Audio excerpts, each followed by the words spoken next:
actually a U.S. citizen. I have been a Scarsdale resident for almost 4 years.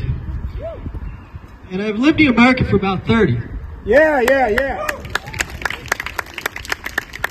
And I also live in 11 different cities on 3 different continents. So when I was invited to speak about life as an immigrant under Donald Trump, who was also a Penn grad like myself, Wharton grad. Yes. And I thought I would be a very good person to speak about that. Because I'm an immigrant every time I move to a new place. So Penn's school motto is laws without morals are useless. And I think it's pretty relevant today. Now let me just tell you the 3 things I'm going to talk about. Why it's so hard to be an immigrant. How immigrants are toiling, but they're still thriving in America. And what should we do when we have such anti-immigrant policies? So when I first moved to Scarsdale 4 years ago, I tried to ride the Metro North train into the city to see what the commute was like. And I tried to make a connection with this person from Quaker Ridge who looked like he was my age. And I told him that I worked for a Chinese bank and I just moved here from Hong Kong. And he said, "Oh, we send people like you to the State Department for reporting." And if you thought that was just an isolated incident, I have a friend who came here as a kid from Hong Kong, and he's practiced law for over a decade, and his name is Fat Lau. Strange spelling, if you ask me. I mean, who would name their child Fat unless your children fat? So when he was job searching, as someone who had 10 years of industry experience, he didn't get many interviews. So he decided to add a random middle name, like Tom, to his resume. And all of a sudden, he got some interviews. Now imagine how many more interviews he would have gotten if he dropped the word fat. I hope these anecdotes not just resonate with a quarter of the people here in Scarsdale who are foreign born, but with anyone who spent time abroad and felt like they didn't belong there.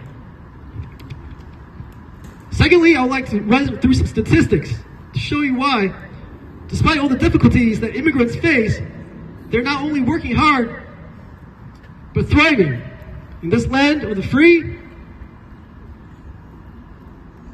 and home of the brave. Immigrants make up 14% of the U.S. population, but 19% of the labor force.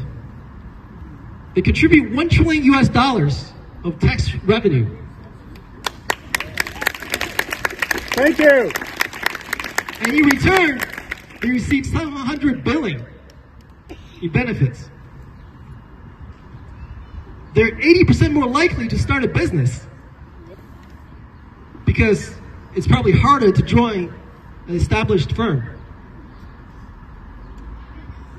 Immigration helps keep inflation down through low-skilled labor.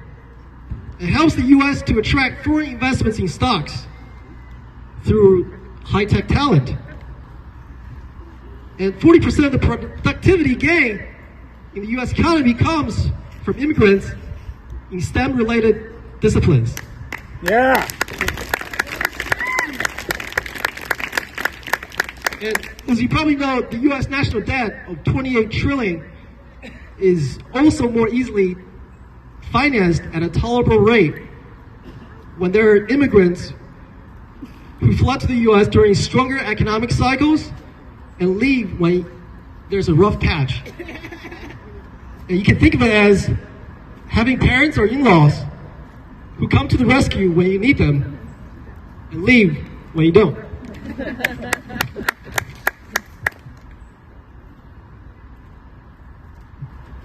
So current policies are restricting immigration,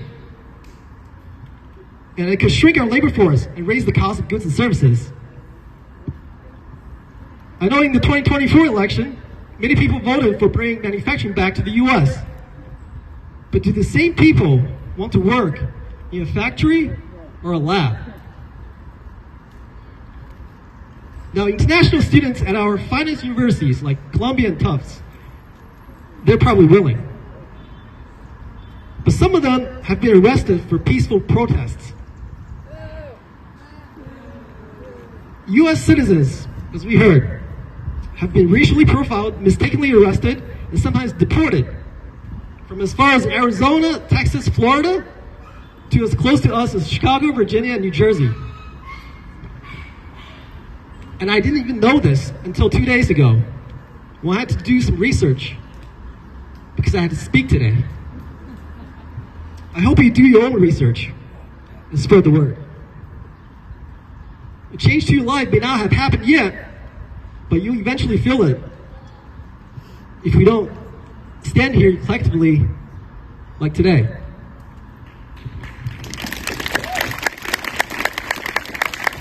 Now be warned, it's not easy to get everyone on the same page these days.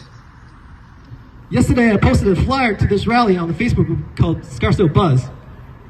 I call it the ChatGPT of Scarsdale.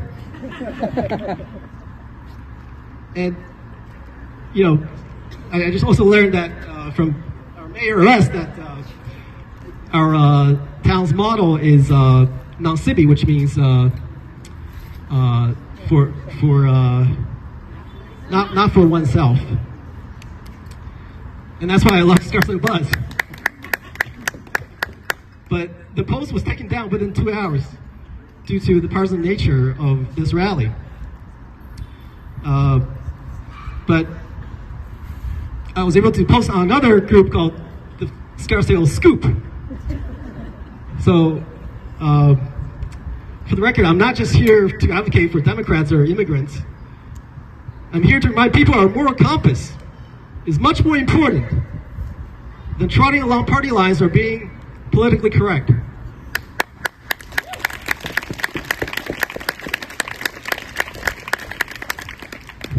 And as I saw in a movie today called Rustin, who helped organize the Martin Luther King, the March of 1963, that's right. You either believe in freedom and justice for all, or you do not. There's no in between.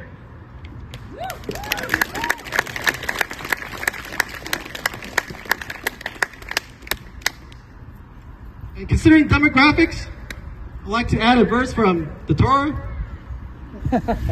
In Deuteronomy 10:19, it says, "You shall also love the stranger, for you were strangers in Egypt."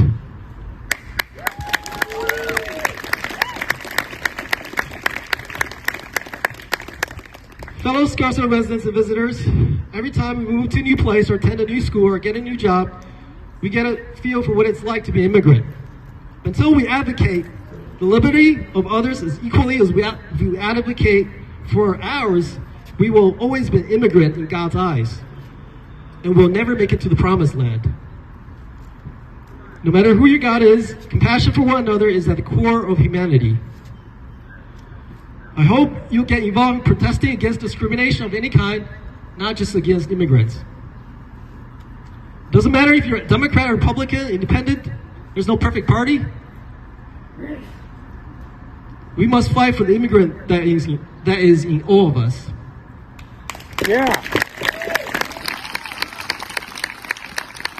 And just one final reminder, when you protest, do God a favor. Love your neighbors, but also love your enemies.